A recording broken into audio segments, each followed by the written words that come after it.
So, Kong Skull Island is a monster film that's a reboot of the King Kong franchise and also a start of a new monsterverse with Godzilla.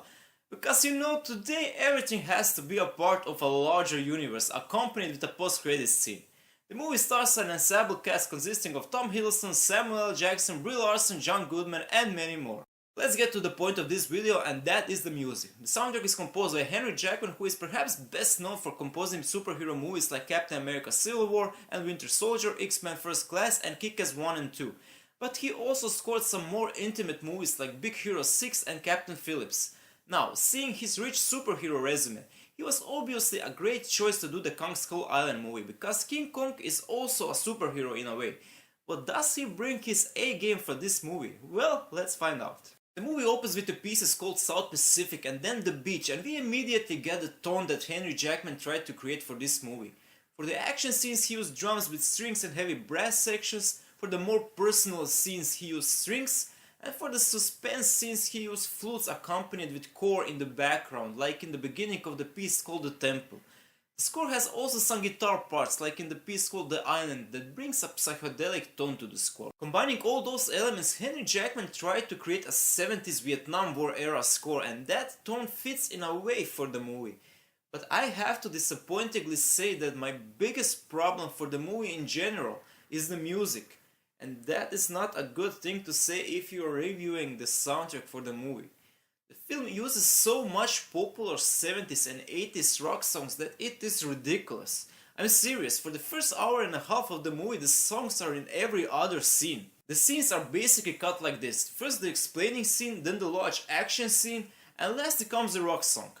And that concept is literally rotating for the first hour and a half, so we have like 15 rock numbers in the movie. And combining that with the original music somewhere in between from Henry Jackman, the rock songs just feel completely forced and out of the place, so that pulled me completely out of the movie. The result of using those songs is also that Henry Jackman's music doesn't feel right for the movie. For example, you have that loud rock piece like Paranoid from Black Sabbath, and then after that comes an original intimate piece that just doesn't go with that vibe created with the rock number.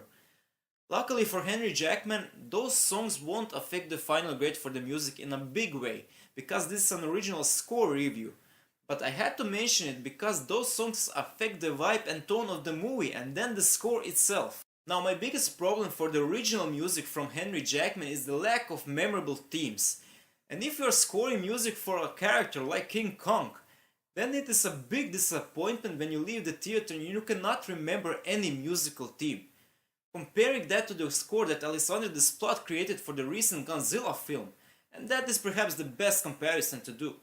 The score for Kong Skull Island is just, well, miles away from that quality and overall presence in the movie. Emotional music is also not fully realized, so we don't have any heartwarming scenes for that you would say, oh, that hit me right in the heart.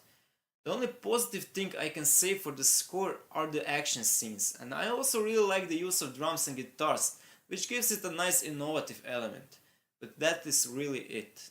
Guys, the score for Kong Skull Island left me disappointed after I left the theater, and even more after I listened to the album.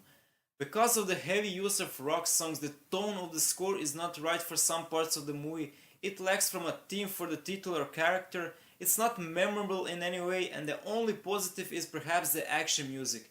So I'm gonna give it my lowest score to date, and that is 34 out of 100. Thanks so much for watching, and please, if you like the video, feel free to subscribe, comment and hit the thumbs up button. It will be very much appreciated. You can also follow me freely on my social media like Twitter, Instagram or Facebook. I'll put the links for those down below. Thank you once again, and I'll see you next time.